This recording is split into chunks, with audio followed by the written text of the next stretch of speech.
Hello my peeps, this is Harvey, back to you from Gig to DIY. Want to go over another item that we picked up. It is a BoostStrip from iClever.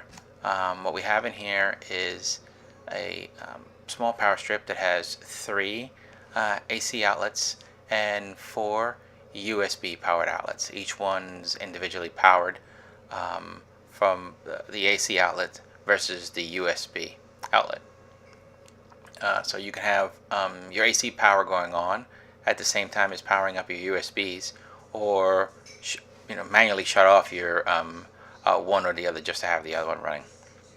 And just to give you a little bit of spec about it, we're looking at here the power strip, the model number. It says here the 3 outlets, 4 USB ports, rated power, 1200 watts, 10 amps max. Okay, which is pretty strong.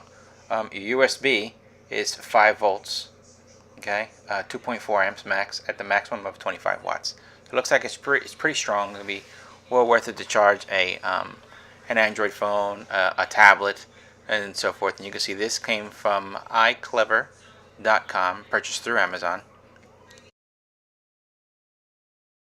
So let's get to opening the box. It's packaged nice and tight. I don't expect to be too many items inside here other than the BoostStrip itself. So let's take a look here. Done nice. Okay, iClever written on the top of the box.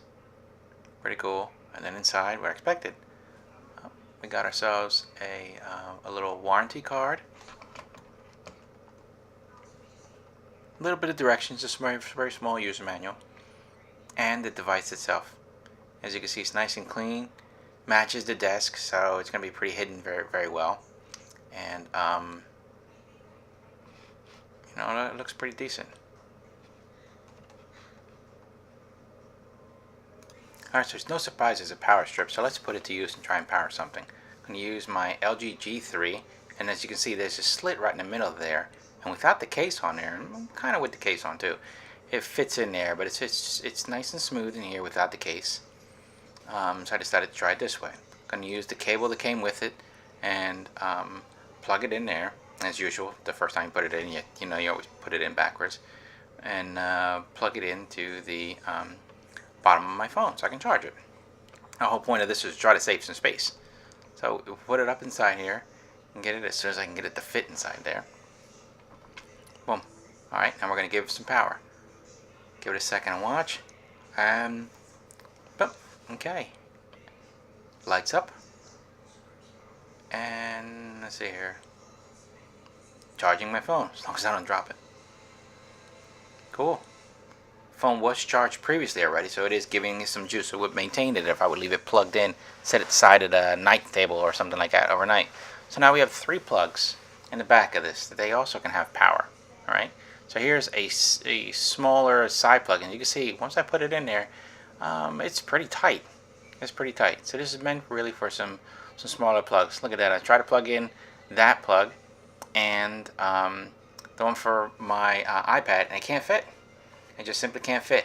If I wanted to put them side by side together, I had to put one on one end and then that plug on the other. As you can see, it fits nice and snug. It fits tight. There's no wobble or anything on it. If I lean my phone back on there, the phone would just lean up against that power plug. But I can't fit the other one in. I could kind of force that in there, but what's the point? The idea is it can make something smooth and make sure it fit in there. So as usual, I just can't let something go.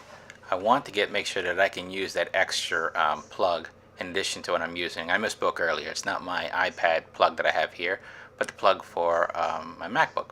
So I said, well, I have a little extender that we can use here that I also use for plugs in the back of the UPS for my desktop and so forth.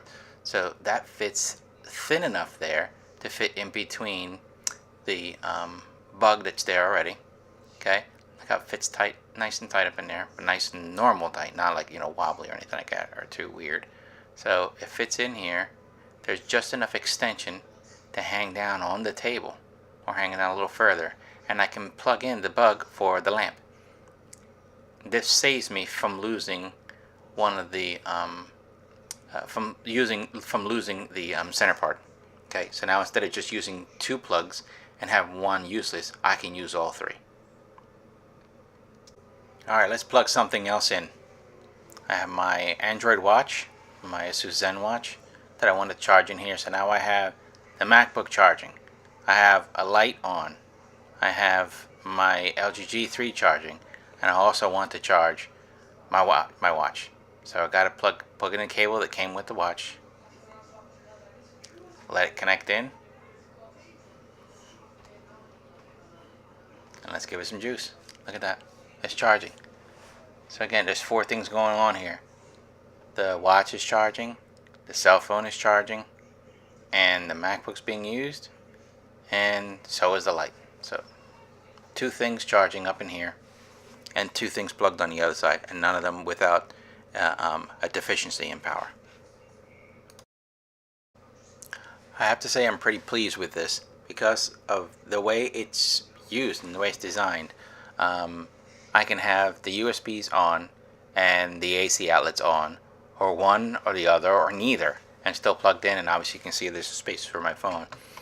So I gotta say, the pros and the cons of it so far that I see. The pros are, if I'm just gonna do USB, fine, look at that. I don't need another power block to sit on top of there. I can plug in 4 things and have power for it, and then I walk away in the morning and go do about my day, and I can kill the power to that without having to reach down and go undo the plug.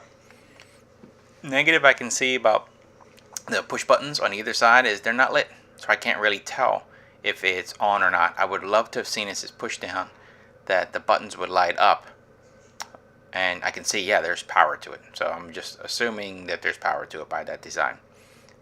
The other thing that I can see is the slit that's in there for the phone. Yes, it fits there without the case, but how many people really have their cell phones without a case nowadays? Almost everyone has one in there. With the thin case that I had on it at one point, yes, it would fit, but with the thicker Otter case, it would just sit in there, hold it, but wouldn't fit in as low as it is there. And the last thing I can think of is the spacing for the power. Not really made for a big power block, as you can see. Something that's thin enough to go in there, more for a cord, or more for even using those little extender like I had there, and that also you can get at Amazon. But for the negatives that it has, I can't say this was a bad purchase. This was a good purchase. It's going to knock off a couple things from the desk, a couple things from the nightstand, and give you the ability to not just have a vampire just sucking energy and expelling energy out there. You can shut it off. I hope you enjoyed my video looking over and viewing the iClever desktop power block. Please subscribe to my channel and press the thumbs up button on this video. And remember, comment below. I try to respond to each and every comment as soon as I can. And as always, thanks again for watching, my fellow geeks.